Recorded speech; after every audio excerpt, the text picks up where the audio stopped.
그 자네는 누구인가? 내 이름은 오란 고등학교죠. 저를 닮은 애들이 몇 명 보이네요.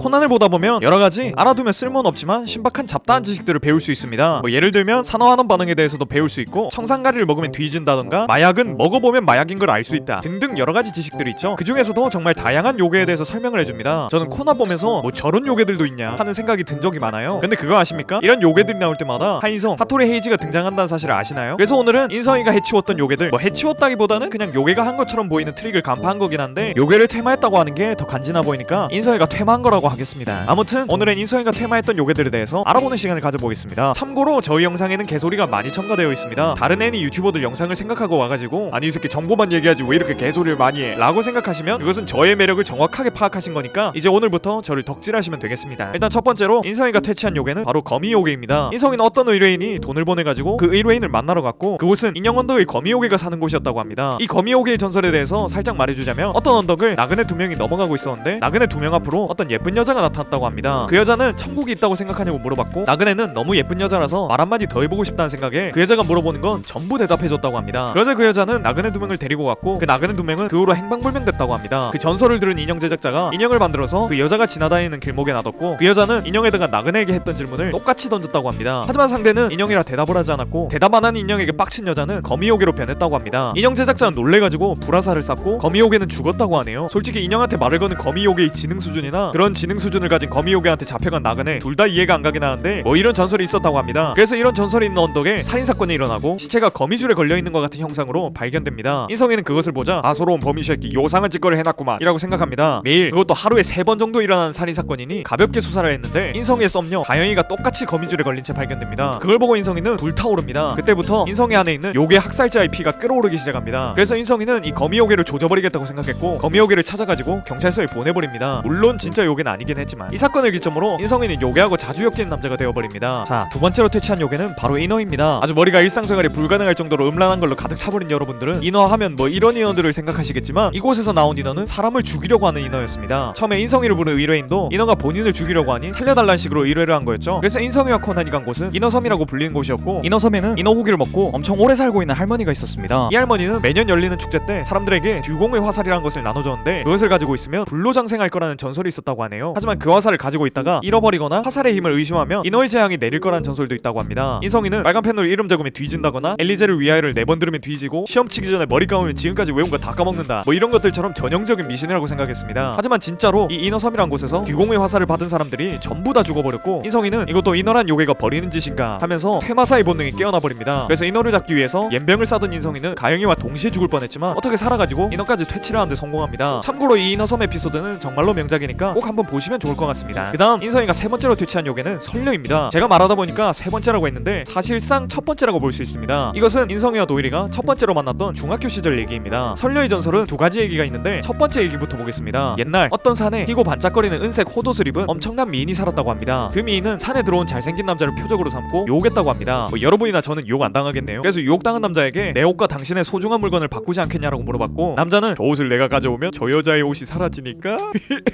하는 심정으로 조건을 받아들였다고 하네요. 그래서 남자는 본인에게서 무엇을 가져갈 거냐고 물었고 여자는 당신의 심장을 가져가겠다고 말한 뒤 그 남자를 죽였다고 합니다. 이것이 설녀의 첫 번째 전설이고 두 번째 전설은 살짝 얘기가 다릅니다. 옛날 눈보라가 몰아치던 어느 날 밤 집에 가려고 급히 산을 내려오던 청년이 있었는데 가던 도중 머리가 길고 은색 호옷을 걸친 몹시 아름다운 여자를 만났다고 합니다. 그 여자는 청년에게 다리를 삐어서 한 발짝도 못 가겠으니 본인을 집까지 좀 데리고 가달란 말을 했다고 하네요. 청년은 여자의 집이 어딘지 물어봤고 여자는 길이 없는 어두운 숲을 가리켰다고 하네요. 청년은 사정이 딱해서 그 여자를 등에 짊어지고 있던 바구니에 태우고 산속으로 걸어 들어갑니다. 하지만 가도 집은 보이지 않았고 청년은 여자에게 지금 가고 있는 길이 맞는 건지 본인이 잘못 가고 있는 게 아닌지 물어봅니다. 여자는 묵묵히 이 길이 맞다고 대답합니다. 사실 여자는 청년이 지쳐서 자신을 내동댕이 치기만을 기다리고 있었던 거였습니다. 그 여자의 정체는 남자를 인적 없는 산속으로 유인해 힘이 다했을 때 그 영혼을 먹어치우는 설녀였던 거였죠. 이윽고 청년의 걸음이 느려지고 한동안 말이 없던 청년이 아가씨 라고 입을 뗐습니다. 여자는 그걸 기다렸다는 듯이 입가에 미소를 머금고 네 왜요? 라고 대답을 했습니다. 그러자 청년은 숨을 헐떡이며 겨우겨우 목에서 쥐어짠 듯한 목소리로 춥지 않소? 라고 물어봤다고 합니다. 청년의 의외의 질문에 여자는 당황해 말문이 막혀버렸고 청년은 추위로 감각을 잃은 발을 필사적으로 내디디며 좀만 참으면 되니까 힘을 내라고 말을 해줬고 여자는 네라고 대답을 했습니다. 그렇게 조금의 시간이 흘러 청년이 메고 있던 바구니에서 아무런 소리도 들리지 않게 됐다고 합니다. 청년은 뭔가 이상하다고 생각해가지고 바구니 안을 봤더니 여자는 없고 대신 대량의 눈이 은색 호옷에 쌓여져 있었다고 합니다. 바로 청년의 따뜻한 마음이 선녀의 차가운 마음을 녹인 거였죠. 이런 선녀의 배경 때문인지 인성이가 간 곳에서 어떤 남자가 살해를 당했고 그 남자 옆에 있던 가방에는 눈이 가득 차 있는 사건이 발생합니다. 중학생의 인성이는 아직 퇴마사에 눈을 뜨기 전의 상태여서 혼자서 해결하기에는 좀 역부족이었습니다. 그래서 주인공이 힘들 때 조력자가 되거나 적이 되면 제일 무서운 캐릭터인 신롱케의 도움을 받아서 사건을 해결합니다. 참고로 이분은 인성이 아버님이십니다. 이 사건 덕분에 인성이가 요괴와 전설에 대한 것에 눈을 뜨게 된 거였죠. 이때 이후로 인성이는 거의 요괴와 뗄래야 뗄 수 없는 관계가 되어버립니다. 자, 그 다음으로 인성이가 봤던 네 번째 요괴 사라신이란 존재입니다. 사라신은 그 지방을 어지럽힌 자를 땅의 수호신이 응징한다는 전설입니다. 인성이는 코난과 같이 도일이가 추리를 실패했다고 하는 말에 찾아갔고 그곳에서 도일이의 이름을 대자 모두가 적대감을 보였고 당장 말에서 꺼지라는 듯한 말을 합니다. 이 와중에 코난은 갑자기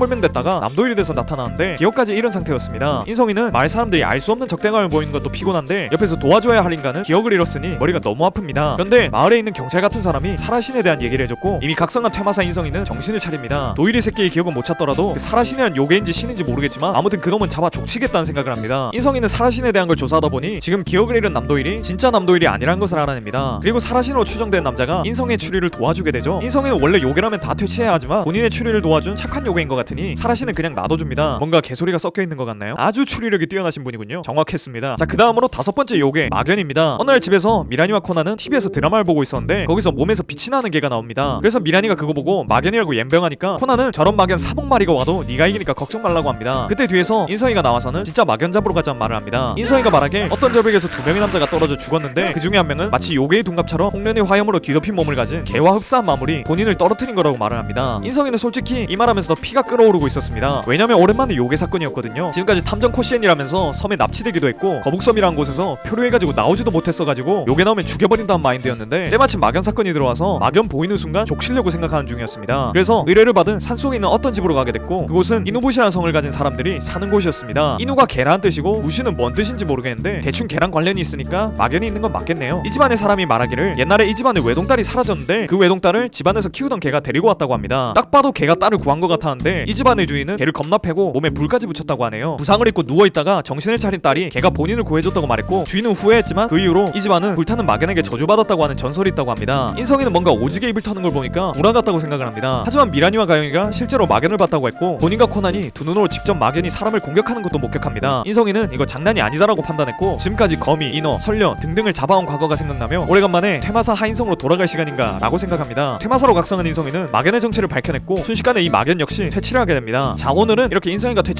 퇴치했다기보다는 관련이 있었던 5가지 요괴 혹은 전설에 대해서 알아봤습니다. 하지만 아직 끝난 게 아닙니다. 인성이는 이후로 오지게 요괴하고 엮입니다. 그래서 다음 편은 이번 편에 이어서 인성이가 겪었던 요괴와 전설에 대해서 더 알아보겠습니다. 지금 코난 장미 커플에 대해서도 이어서 해야 하고 이번에 인성이 전설에 대해서도 했으니 또 할 게 생겨버렸습니다. 뭐 한 편을 하고 바로 다음 편에 이어서 하는 게 좋을 수도 있지만 저는 뭔가 다양하게 여러분들에게 보여드리고 싶어서 하나의 에피소드를 하면 또 다른 것들을 해보고 싶더라고요. 그래서 이렇게 번갈아가며 하는 중입니다. 여러분들이 어떻게 느끼실지 모르겠지만 양해해주시면 감사할 것 같습니다. 오늘도 제 영상 봐주셔서 너무 고맙고 다음 영상도 재밌게 돌아와 보겠습니다. 그럼 다음 시간에 만나요.